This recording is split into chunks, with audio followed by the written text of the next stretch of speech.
We're back, Pro Schmo community. I know we open up with the bets. I'm not doing that now.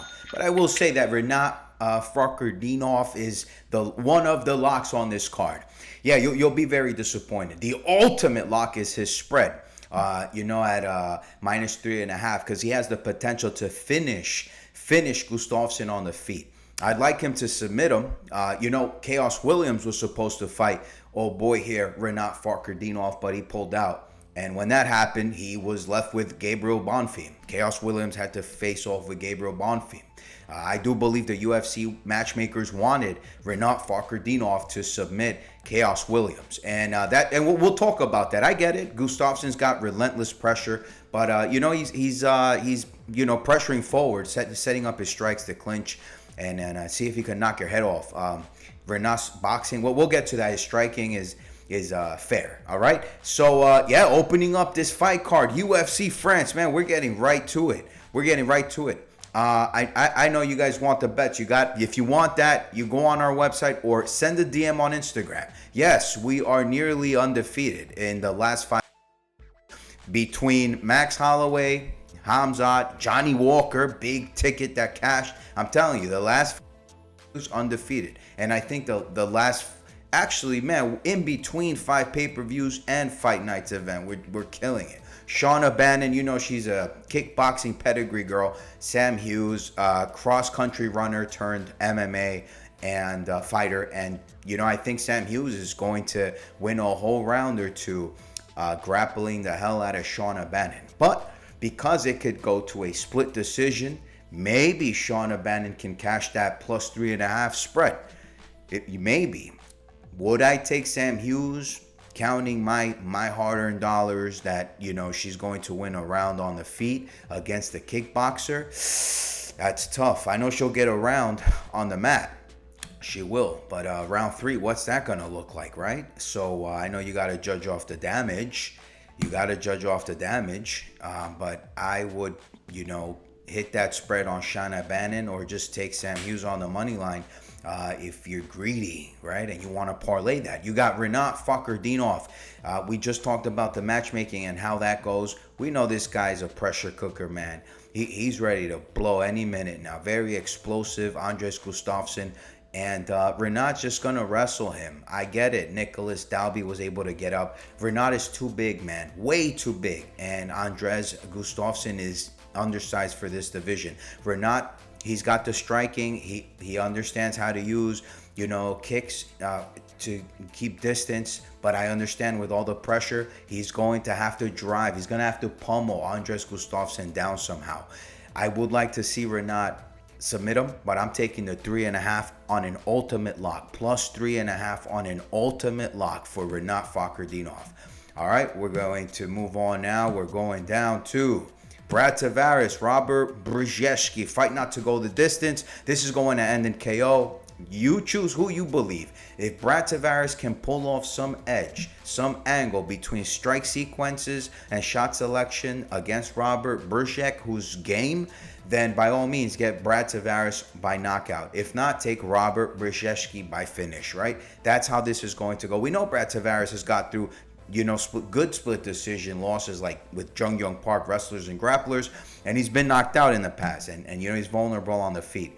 But that's how I would bet that. Sam Patterson, wow, this guy, snap at the end of his shots. Really good in the clinch. That's what he looks for. Trey Waters has not fought in over a year. But, Trey Waters has got good wins, man. He's got good wins. I like Sam Patterson here. I think Sam Patterson is fighting at welterweight now. I prefer that over lightweight, and he's going to look good. All right? I predict he will look good. Cal Fernandez, Harry Hardwick. This is short notice, man. Fernandez with the kickboxing. Harry, what are you going to do? What are you going to do, Harry? You're going to absorb too many hits. You're going to lose this by finish or, a unanimous decision. That's just the way it goes. Ante Delia, well-rounded. Marcin Tybura, I wonder what it is his coaches have planned here, because what Marcin Tybura does is he screens vulnerabilities in his opponents, like with Bam Bam, right?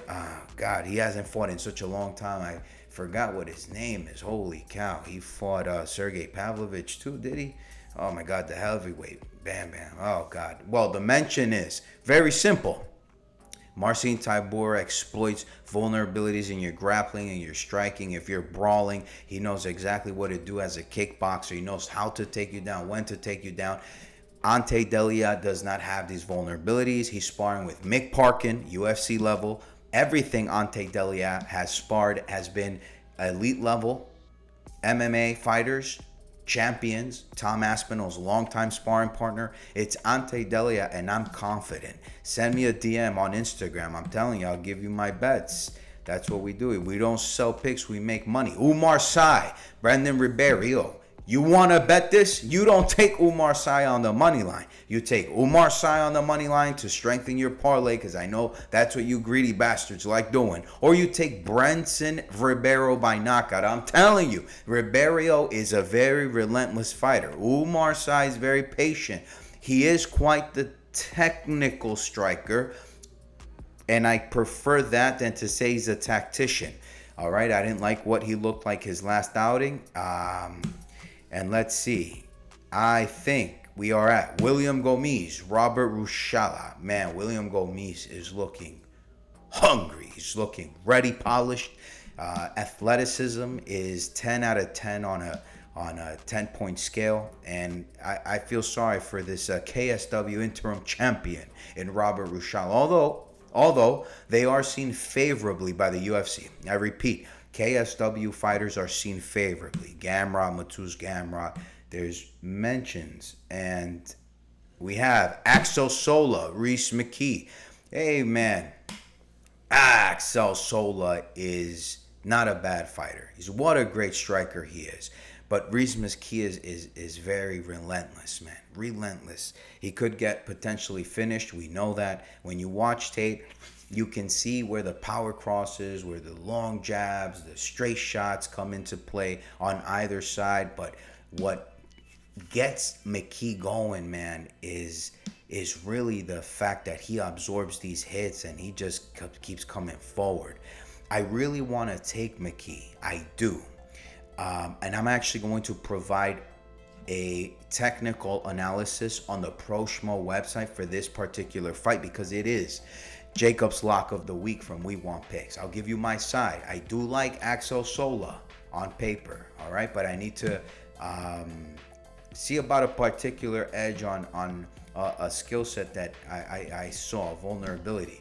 And I will get back to you guys. Borrahlo, talking about vulnerabilities, the guy struggles with these with anybody that could get top control or can dive on a single leg, who can grapple you. He has great reach. Can he hurt Mason Jones? Man, he just came off that fight with Jeremy Stevens, and I was impressed. He's worked so hard to make it back into this UFC, back into this promotion, and I don't think he's just going to give that to a 29-year-old Borrahlo. Whether it's a close split decision or not, I'm giving it to old boy Mason Jones over Borrahlo. I'm telling you right now. Modestas Bukalkis, Paul Craig. I'd love to take Modestas Bukalkis, but if he can't get his shots, if this guy can't get off on his shots, Paul Craig could potentially knock his ass out, knock him down to the ground, submit him. And that's how I want this to go. I really want Paul Craig to win. I think Paul Craig can do enough to change something in between wrestling and then potentially getting Modestas back. I'd like to see that on Paul Craig. I've seen him do it in regional promotions. I've seen him do it in the UFC. Modestas Bukalkis is not Bagdasaryan, okay? Melsik Bagdasaryan. So Modestas has got a lot of holes in his game, folks. I think that we can exploit that defense. And then we have Benoit Saint Denis. I like Benoit on the spread. Don't get me wrong. Can Mauricio Rufy knock him out for plus 110? He potentially can, but he's a little too technical. I won't say he's quite the tactician, because I've not seen him scramble.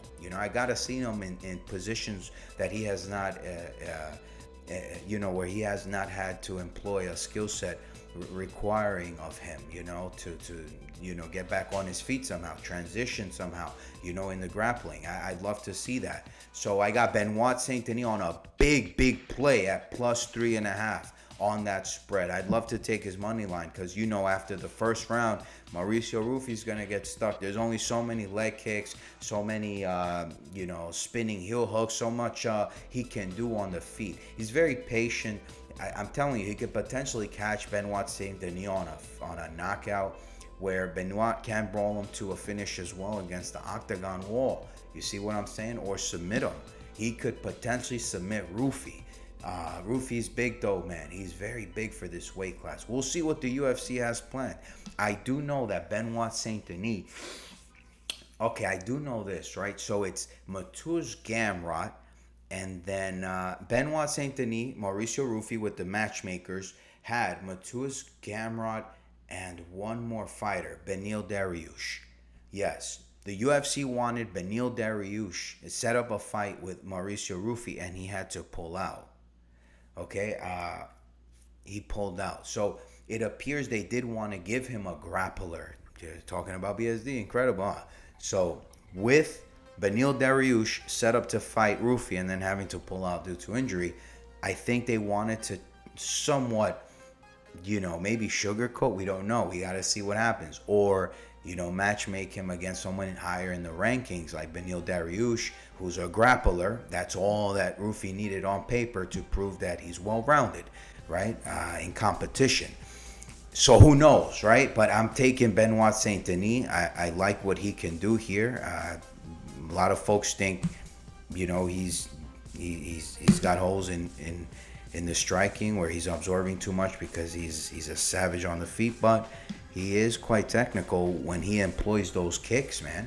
He's got high kicks, right? He's finished opponents with, dropped opponents with. Nassourdine Imavov, Caio Borrahlo, man.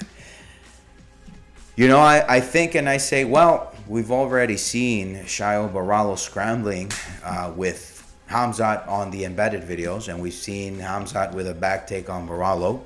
I do think, though, Borrahlo is obnoxious as a grappler, and he is really good in that department.